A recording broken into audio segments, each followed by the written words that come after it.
আসসালামু আলাইকুম ওয়া রাহমাতুল্লাহ। সাংবাদিক বন্ধুগণ, আপনারা নিশ্চয়ই অবহিত আছেন যে গত কয়েকদিন ধরে বাংলাদেশে কিছুটা অস্বাভাবিক অবস্থা বিরাজ করছিল। তারই ধারাবাহিকতায় গত পরশুদিন অর্থাৎ বৃহস্পতিবারে উপদেষ্টা পরিষদের একটা বৈঠক হয়। সেই বৈঠক থেকে প্রধান উপদেষ্টা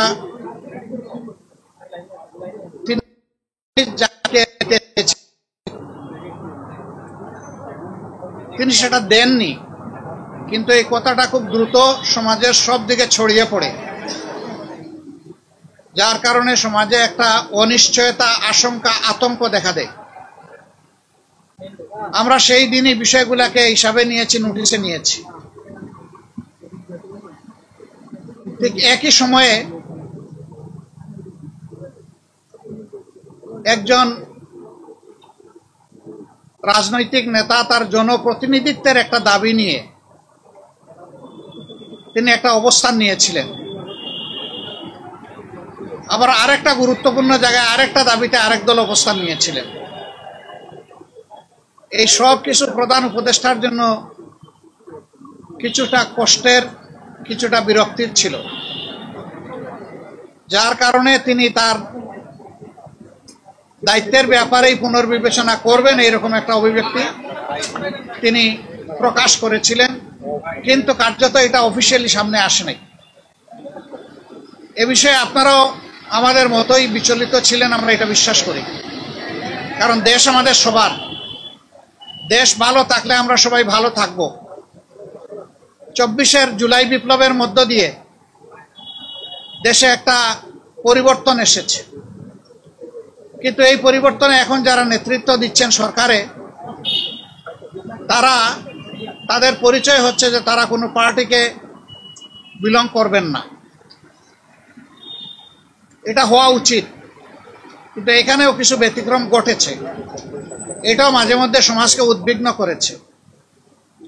আবার স্বাভাবিকভাবেই এই পরিবর্তন বা বিপ্লবের অবশ্যম্ভাবী দাবি ছিল যে অর্থবহ কিছু সংস্কার করা লাগবে এবং যারা অপরাধী তাদের বিচার হতে হবে।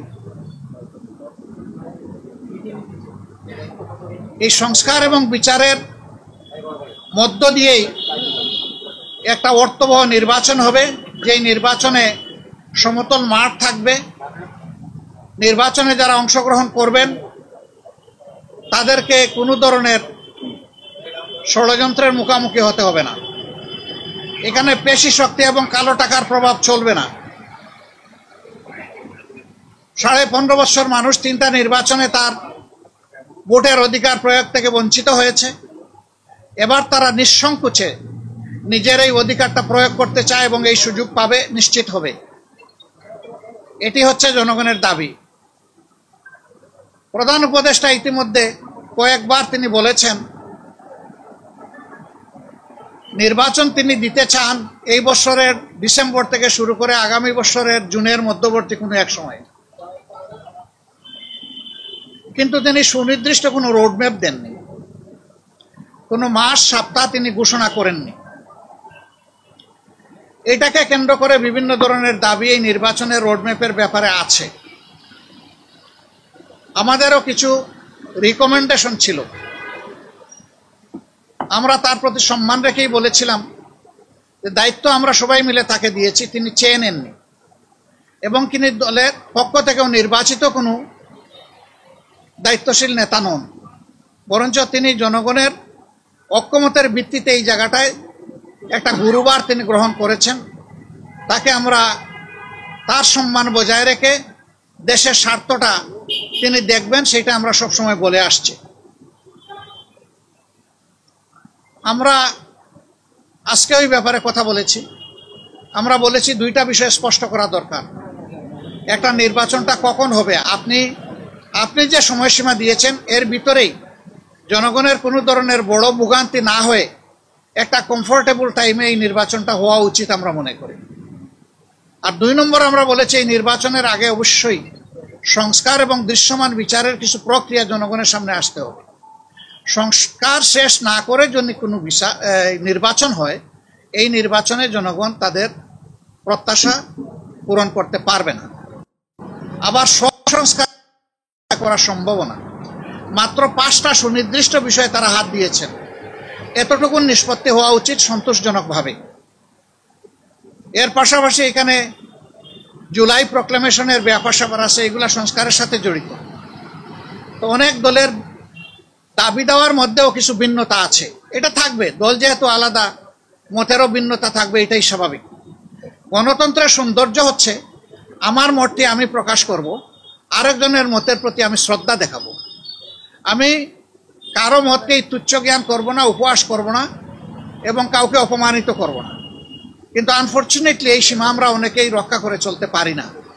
আমাদের পারা উচিত। গণতন্ত্রের স্লোগান হচ্ছে let us agree to disagree. আসো আমরা এক হই যে আমাদের ভিন্ন মত প্রকাশ করার অবকাশ আছে, সুযোগ আছে। এই থিওরির উপর আমাদের সকলকে আসতে হবে। আমরা বিশ্বাস করি সমস্ত দলই দেশকে ভালোবাসে। ভালোবাসার জায়গা থেকে দায়িত্ববোধের পরিচয় দিয়ে আমরা সবাই যদি এগিয়ে আসি এবং আমরা যদি সংস্কার প্রক্রিয়াকে অর্থবহ সহযোগিতা করি, তাহলে একটা অর্থবহ সংস্কারের মধ্য দিয়ে একটা অর্থবহ নির্বাচন নিশ্চিত হতে পারে ইনশাআল্লাহ। আমরা সেই দিনটির অপেক্ষায় আছি। সমাজে যে অস্থিরতা দেখা দিয়েছিল, এই বিষয়টাকে কেন্দ্র করে প্লাস বিভিন্ন ব্লকেটকে কেন্দ্র করে আপাত দৃষ্টিতে তা কিছুটা কেটেছে। আমরা এর স্থায়ী নিষ্পত্তি চাই এবং আমরা মনে করি যে 2টা রোডম্যাপ ঘোষণা করলেই তার অনেকটাই সমাধান হয়ে যাবে। একটা হচ্ছে সংস্কারের রোডম্যাপ, আর একটা হচ্ছে নির্বাচনের রোডম্যাপ। এই 2টাই অতীব গুরুত্বপূর্ণ বলে আমরা মনে করি। আপনারা আজকে এখানে এসেছেন, আপনারা ইতিমধ্যে বিএনপির বন্ধুরা এসেছেন, তাদের কথা আপনারা শুনেছেন, আমাদের কথা আপনারা ধৈর্য ধরে শুনলেন। এই জন্য আমরা আমাদের পক্ষ থেকে আপনাদের প্রতি কৃতজ্ঞতা জানাই এবং ধন্যবাদ জ্ঞাপন করি। আপনাদের সাথে আমাদের আরো অনেক দেখা হবে, কথা হবে ইনশাআল্লাহ।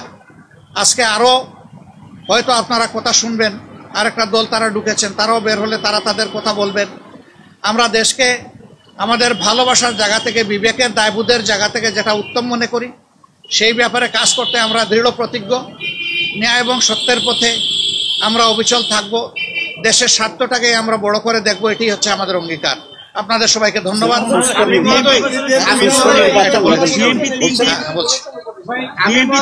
আপনারা যে আজকে আলাপ করলেন, এটার প্রেক্ষিতে আপনারা কোনো সময়সীমা বেঁধে দিয়েছেন কিনা এবং আপনারা সংস্কারের পরে নির্বাচন চাচ্ছেন কিনা?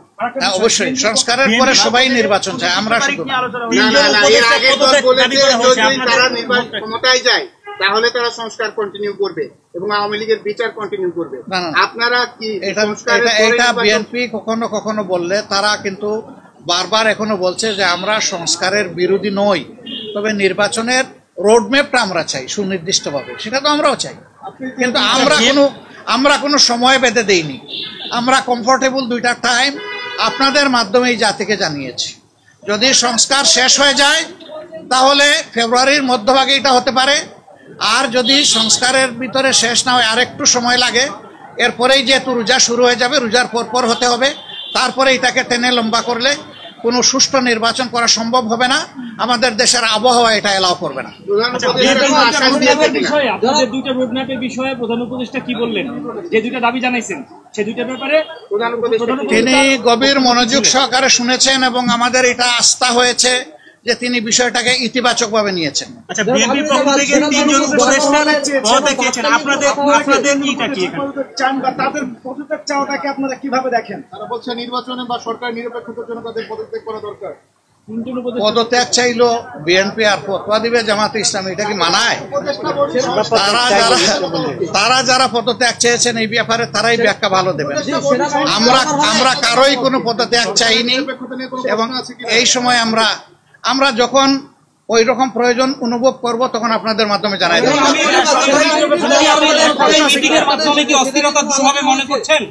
এই যে অস্থিরতার অবস্থা বিরাজ করছে, আপনারা আমরা আশাবাদী। কতটুকু দূর হবে মনে করছেন? পুরাটাই দূর হবে ইনশাআল্লাহ।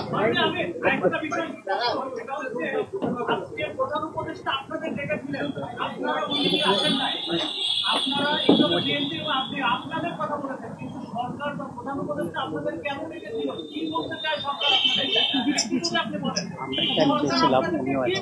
এটা ঠিক আমাদের ব্যাপার আর বিএনপির ব্যাপারে একরকম না, একটু ডিফারেন্স আছে। আমরা কিন্তু নিজেই